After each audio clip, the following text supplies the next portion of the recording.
Hello everyone, this is Om and welcome to Civil Raja, your gateway to future. So guys, मैंने ये decide किया है कि हम लोग ये जो स्ट्रेंथ ऑफ मटेरियल पे होने वाली क्लासेज है उसको रेगुलरली 2 पीएम पे रिलीज करेंगे मंडे टू सैटरडे। एंड अगर जरूरत पड़ी तो हम लोग संडे को भी करेंगे क्योंकि एसएससी जेई की एग्जाम जो है बहुत करीब आ चुके हैं। एंड हमारे पास बस 4 महीने हैं, वो 4 महीनों से भी कम का वक्त बचा हुआ है। लेकिन अब इस वक्त में हम लोग को तैयारी पूरी करनी है ताकि हम लोग इस एग्जाम को क्रैक कर सके, और स्ट्रेंथ ऑफ मटेरियल मेरी जिम्मेदारी है। जैसे ही मुझे टाइम मिलेगा मैं और सब्जेक्ट्स को भी एक्सप्लोर करने की पूरी कोशिश करूंगा, बट स्ट्रेंथ ऑफ मटेरियल तो डेफिनेटली मैं कवर कर दूंगा। एंड जो चीजें आप 1 से 1.5 घंटे में पढ़ते हैं उसे मैं ट्राई करूंगा कि 15 to 20 मिनट्स के अंदर खत्म कर दूं इस पर्टिकुलर चैनल पे जो कि है सिविल राजा। आपको बस इतना करना है कि आपको सिविल राजा को सब्सक्राइब करना है और बेल आइकन को प्रेस कर देना है, सो डेट जब भी कोई वीडियो रिलीज हो तो नोटिफिकेशन आप तक पहुंच जाए। अब चलते हैं हम लोग आज की क्लास के ऊपर। तो यहाँ पे आप देख सकते हो कि जो आज का सेशन है वो होगा टाइप्स ऑफ स्ट्रेस के बारे में। हम लोगों ने लास्ट क्लास में क्या क्या पढ़ लिया था, what is stress and what is strain. Today हम लोग पढ़ने वाले हैं कि टाइप्स ऑफ स्ट्रेस कितने होते हैं। तो बेसिकली दो टाइप्स के स्ट्रेस होते हैं, पहला हो जाता है हमारा नॉर्मल स्ट्रेस, दूसरा हो जाता है हमारा शेयर स्ट्रेस।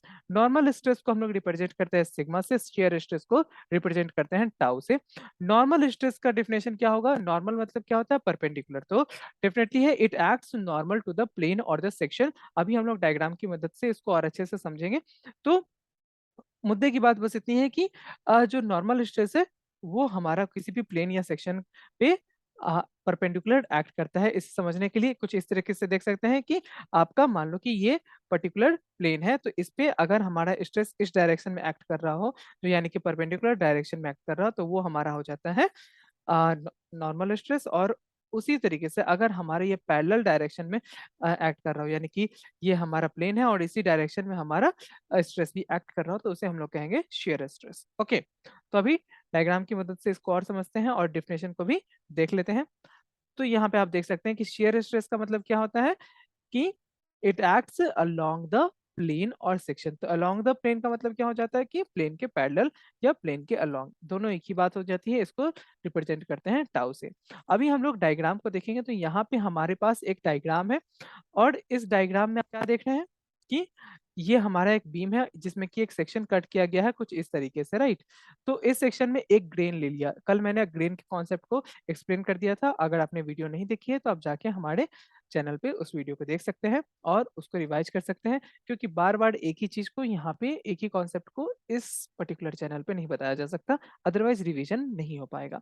ओके, तो मान लीजिए कि मैंने इस बीम में यहाँ से एक सेक्शन कट कर दिया एक्स एक्स, और यहाँ पे एक एक्सटर्नल लोड लगा रहा है, तो उसके कारण इसके जो हर एक ग्रेन है उस पे स्ट्रेस जनरेट होगा। हम लोग इस पर्टिकुलर ग्रेन को, एक ग्रेन ए को हम लोग स्टडी करना चाहते हैं। तो यहाँ से मैंने एक्सेस सेक्शन को कट कर दिया, और यहाँ पे आप देख सकते हैं कि इस डायरेक्शन में जो स्ट्रेस लग रहा है वो हो जाता है हमारा नॉर्मल स्ट्रेस। और यानी कि एक्स डायरेक्शन में हमारा नॉर्मल स्ट्रेस है, वाई डायरेक्शन में शेयर स्ट्रेस हो जाएगा क्योंकि ये अलोंग द प्लेन है।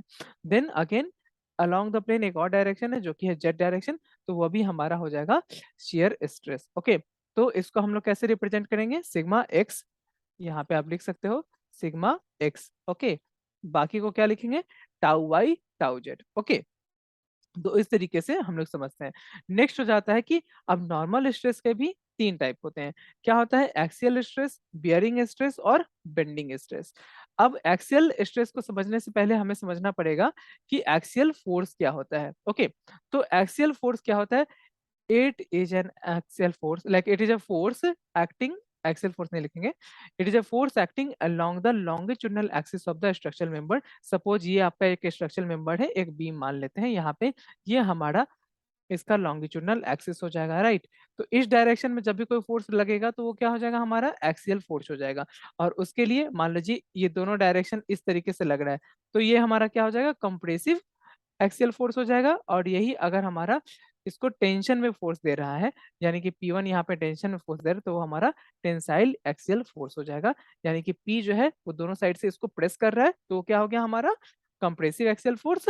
P1 जो है उसको खींच रहा है, तो वो हमारा हो जाएगा टेंसाइल एक्सियल फोर्स। ओके, तो अभी हम दोनों एक्सियल फोर्स के बारे में समझ गए। अब जब फोर्स बाई एरिया, ये हम लोग का स्ट्रेस का कॉन्सेप्ट है कि फोर्स पर यूनिट एरिया क्या होता है, हमारा स्ट्रेस होता है। उसी तरीके से जब axial force divided by area होगा तो हमारा क्या हो जाएगा, एक्सियल स्ट्रेस होगा। अभी एरिया कौन सा होगा, जहां पे ये एक्ट कर रहा है, यानी कि ये क्रॉस सेक्शन जो मैंने लिया तो यहाँ पे ये इस क्रॉस सेक्शन का जितना भी एरिया होगा उस एरिया को हम लोग कैलकुलेट कर लेंगे। ओके, तो ये हो गया हमारा P डिवाइडेड बाई A, ये हमारा एक्सियल फोर्स हो गया। और इस केस में ये क्या है, टेंसाइल एक्सियल फोर्स है, क्योंकि ये दोनों तरफ से खींच रहा है तो टेंशन क्रिएट कर रहा है, राइट। अगर ये प्रेस कर रहा होता है तो ये कंप्रेशन फोर्स होता है, और उसके कारण जो जनरेट होता है स्ट्रेस वो होता है हमारा कंप्रेसिव एक्सियल स्ट्रेस। ओके, अभी आ जाते हैं हमारा बियरिंग स्ट्रेस के ऊपर।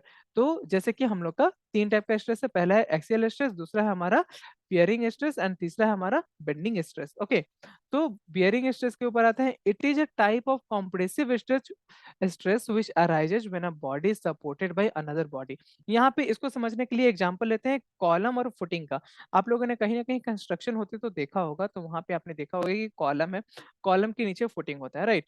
अब इस पर्टिकुलर प्लेस को एनालाइज करते हैं, ठीक है। तो ये हमारा एक कॉलम हो जाता है, ये हमारा फुटिंग हो जाता है। अब यहाँ पे एक पी लोड लगेगा तो क्या होगा, ये कंप्रेसिव इन नेचर होगा, क्योंकि नीचे से सपोर्ट है, यहाँ पे फिक्स है, यहाँ तो कुछ इलोंगेशन या फिर मूवमेंट का चांस ही नहीं है। तो ऊपर से फोर्स लगा रहे हैं तो क्या हो जाएगा, वो दबेगा, राइट। तो जो दबा रहा है फोर्स वो हो जाता है हमारा कंप्रेसिव फोर्स। तो पी हम लोग यहाँ पे कंप्रेसिव लोड लगा रहे हैं। ओके, अब ये जो है इसको बॉडी वन मान लेते हैं कॉलम को, और फुटिंग को मान लेते हैं बॉडी टू। तो हम लोगों ने यहाँ से क्या समझा है कि कॉम्प्रेसिव फोर्स होगा, यानी कि कॉम्प्रेसिव स्ट्रेस होगा। बियरिंग स्ट्रेस किस टाइप का स्ट्रेस होगा, एक कॉम्प्रेसिव स्ट्रेस होगा। दूसरा इसका कंडीशन क्या है कि when one body is supported by another body, ठीक है। तो अभी क्या है कि ये जो कॉलम है वो सपोर्टेड है फुटिंग पे, तो body one is supported on body two which is column and footing in our case. अब देखते हैं कि यहाँ से पी फोर्स के कारण कुछ स्ट्रेस जनरेट होगा। अब ये जो है ये परपेंडिकुलर लग रहा है, या फिर कह सकते हैं कि अलोंग द लॉन्गिट्यूडिनल एक्सिस लग रहा है। तो ये तो हमारा सिंपली आप समझ रहे हो कि यहाँ पे एक बियरिंग स्ट्रेस जनरेट होगा जो कि सिग्मा बियर होगा, ठीक है। सिग्मा क्यों, क्योंकि वो परपेंडिकुलर उस पे लग रहा है, यानी कि नॉर्मल स्ट्रेस लग रहा है, ठीक है। नॉर्मल स्ट्रेस का मतलब क्या होता है कि जो स्ट्रेस हम लोग का परपेंडिकुलर डायरेक्शन में एक्ट कर रहा हो, जो कि हम लोगों ने आपको यहाँ पे समझाया था। ओके, अगर प्लेन के अलोंग एक्ट करेगा तो क्या हो जाएगा, शियर स्ट्रेस हो जाएगा। आई होप आपको कॉन्सेप्ट क्लियर हो रहे होंगे। अगर हो रहे हैं तो आप लाइक कर दो इस वीडियो को, और इसको अपने दोस्तों के साथ शेयर भी कर दो, ताकि उन्हें भी इस वीडियो का फायदा मिल सके। देखिए, तो अब होता है कि बात दूसरी बात की किस एरिया पे एक्ट करेगा। तो जो कॉलम और फुटिंग के बीच में जो टचिंग पॉइंट है, यानी कि ये जितना एरिया जो टच कर रहा है उसी एरिया पे हमारा फोर्स जो है वो एक्ट करने का, ठीक है। यानी कि कंप्लीट फुटिंग के एरिया पे नहीं जाएगा कि ये एरिया कितना विजिबल है। लाइक सपोज यहाँ पे तो फुटिंग का एरिया कितना है, ये पूरा का पूरा एरिया है, ये फुटिंग का ही एरिया है जो ऊपर में दिख रहा है। तो ये कंप्लीट एरिया को कवर नहीं करेगा, ये बस उतने ही एरिया को कवर करेगा जहाँ पे आपका जो कॉलम है वो टच कर रहा है हमारे फुटिंग को, यानी कि इतने एरिया को, इतने ही एरिया को ये यहाँ पे एक्ट करेगा। यानी हमारा जो सिग्मा बियर है, यानी कि बियरिंग स्ट्रेस जो होता है वो होगा P divided by this area. Okay, I hope everything is clear. अब चलते हैं हम लोग नेक्स्ट टॉपिक के ऊपर, दैट इज बेंडिंग स्ट्रेस। तो बेंडिंग स्ट्रेस में क्या हो जाता है कि this stress develops due to the bending moment. ये जो है वो बेंडिंग मोमेंट के कारण डेवलप होता है। अब आप लोगों में से कुछ लोग होंगे जिनको बेंडिंग मोमेंट का कॉन्सेप्ट याद नहीं होगा, डेफिनेटली आपने कॉलेज में पढ़ा होगा, लेकिन बेंडिंग मोमेंट का कॉन्सेप्ट नहीं याद होगा तो कोई बात नहीं, वो हम लोग आगे की क्लासेज में उसको भी कवर करने वाले हैं, क्योंकि एक पर्टिकुलर टॉपिक ही हो जाता है बेंडिंग मोमेंट के ऊपर। जैसा कि आपको मैंने सिलेबस में बताया भी था कि हम लोग एसएफडी एंड बीएमडी पढ़ेंगे, तो बेंडिंग मोमेंट डायग्राम पढ़ेंगे, तो डेफिनेटली बेंडिंग मोमेंट को भी डिटेल में पढ़ेंगे। तो उसके लिए टेंशन नहीं लेना है, जितने भी स्ट्रेंथ ऑफ मटेरियल के कॉन्सेप्ट्स है वो सब यहाँ पे रिवाइज कराए जाएंगे। ओके, और थोड़ा थोड़ा आइडिया मैं देता चलूंगा ताकि आपको कहीं कोई दिक्कत ना आए। ओके, तो अभी आ जाते हैं कि हमारा बेंडिंग स्ट्रेस क्या होता है, वो स्ट्रेस जो कि बेंडिंग मोमेंट के कारण डेवलप होता है। अब दूसरी बात आ जाती है कि शियर स्ट्रेस क्या होता है। तो शियर स्ट्रेस जो होता है वो स्ट्रेस होता है जो कि हमारा अलोंग द प्लेन या अलोंग द सेक्शन लगता है, क्योंकि शियर फोर्स का ही मतलब होता है अलोंग द प्लेन या अलोंग द सेक्शन लगेगा, तो फोर्स पर यूनिट एरिया हमारा स्ट्रेस हो जाता है, तो shear stress along the plane या अलोंग द सेक्शन लगेगा। अब उसके दो टाइप है, पहला तो हो जाता है कि आपका डायरेक्ट शियर स्ट्रेस, दूसरा हो जाता है आपका indirect shear stress. Direct shear stress का मतलब क्या होता है, it develops due to the shear force, यानी कि शियर फोर्स के कारण जो स्ट्रेस डेवलप होता है उसको हम लोग बोलते हैं डायरेक्ट शियर स्ट्रेस। उसके बाद इनडायरेक्ट क्या होता है, it develops due to the twisting moment या फिर टॉर्सन। ट्विस्टिंग मोमेंट या टॉर्सन दोनों एक ही चीज होता है। क्या होता है कि मान लीजिए आपका लाइक फिंगर नहीं है या फिर कोई ऑब्जेक्ट है, इसको आप ऐसे ट्विस्ट कर रहे हो, तो ये जो ट्विस्टिंग हुआ ना, इसको हम लोग टॉर्शन बोलते हैं। ये ट्विस्टिंग मोमेंट या टॉर्शन के कारण जो हमारा स्ट्रेस जनरेट होता है वो हो जाता है हमारा इनडायरेक्ट शियर स्ट्रेस। दूसरी बात क्या है कि इंक्लाइंड फोर्स के कारण, लाइक सपोज ये हमारा प्लेन है, यहाँ पे इस तरीके से कोई फोर्स लग रहा है, तो उसमें क्या होता है वो इंक्लाइंड फोर्स हो जाता है। उस इंक्लाइंड फोर्स के कारण जनरेट जो होता है शियर स्ट्रेस, वो हमारा इनडायरेक्ट शियर स्ट्रेस होता है। अब हम लोग थोड़ा सा समझ लेते हैं कि इंटरनल लोडिंग कितने टाइप्स के होते हैं, और लाइक जब कोई लाइक मेंबर पे हम लोग एक्सटर्नल लोडिंग लगाते हैं। तो इंटरनल लोडिंग क्या होता है, इंटरनल जो रेजिस्टेंस होता है उसी को हम लोग इंटरनल लोडिंग बोलते हैं। अब मान लीजिए ये आपका एक बीम है, ओके, अब इस बीम में आपने एक एक्सटर्नल लोडिंग लगा दिया, और तो क्या होगा, ये जितने भी इसके ग्रेन्स होंगे वो सब पे एक इंटरनल लोडिंग यानी कि स्ट्रेस जनरेट होगा, यानी कि इंटरनल लोडिंग जनरेट होगा। मान लेते हैं कि ये हमारा जो बी लाइक मेंबर है वो हमारा माइल्ड स्टील का बना हुआ है। माइल्ड स्टील को हम लोग स्ट्रक्चरल स्टील भी बोलते हैं, जो कि हम लोग लास्ट क्लास में डिस्कस कर चुके हैं। ओके, अब आ जाती है दूसरी बात कि यहाँ पे सपोर्ट कैसे फिक्स्ड सपोर्ट है, दूसरे साइड में हमारा रोलर सपोर्ट है। ओके, देन आ जाता है कि यहाँ पे जो भी फोर्सेस जनरेट होते हैं उन सबको हम लोग स्टडी करते हैं। तो मान लीजिए यहाँ पे एक एक्सटर्नल लोडिंग लगा, जिससे कि इस पर्टिकुलर पॉइंट पे, सपोज लेट्स नेम इट ए, कि इस ए पॉइंट पे हम लोग का लोडिंग, यहाँ पे कह सकते हैं कि इंटरनल फोर्स जो होता है वो जनरेट कर रहा है। तो यहाँ पे कैसे कैसे फोर्स हो रहा है, तो एक तो इस डायरेक्शन में होगा जो एफ एक्स होगा, जो एफ वाई होगा, एंड देन इस डायरेक्शन में एफ जेड होगा। इसके साथ ही साथ इस पे लगेगा मोमेंट जनरेट होने। ओके, तो ये हमारा ट्विस्टिंग मोमेंट या टॉर्सन जनरेट हो रहा है। देन इस साइड में हमारा क्या हो रहा है, बेंडिंग मोमेंट जनरेट हो रहा है, और यहाँ भी हमारा बेंडिंग मोमेंट जनरेट हो रहा है। इसको अगर सबको नाम दिया जाए तो एफ एक्स क्या है, ये परपेंडिकुलर है, तो ये हमारा एक्सियल फोर्स है या नॉर्मल फोर्स लगा हुआ है। एफ वाई क्या है, हमारा शियर फोर्स है, क्योंकि अलोंग द प्लेन लगा हुआ है। एफ जेड भी अलोंग द प्लेन है, यानी कि वो शियर फोर्स है।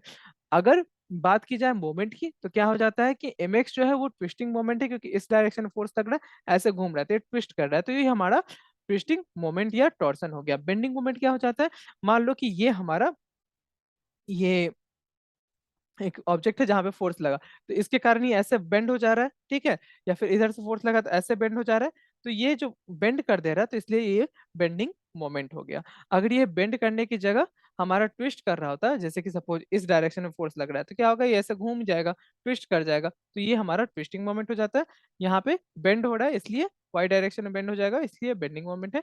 जेड डायरेक्शन में बेंड होगा, इसलिए ये बेंडिंग मोमेंट होगा, mz से डिनोट किया जाएगा। आई होप ये क्लियर हो गया। थोड़ा बहुत ये थोड़ा टफ होता है समझना bending moment and shear stress को, लेकिन जैसे बार बार समझोगे, अलग अलग एग्जांपल से समझोगे, तो वो चीजें समझ में आने लगेंगी। ओके, आई होप यहाँ तक सब कुछ क्लियर हो गया होगा।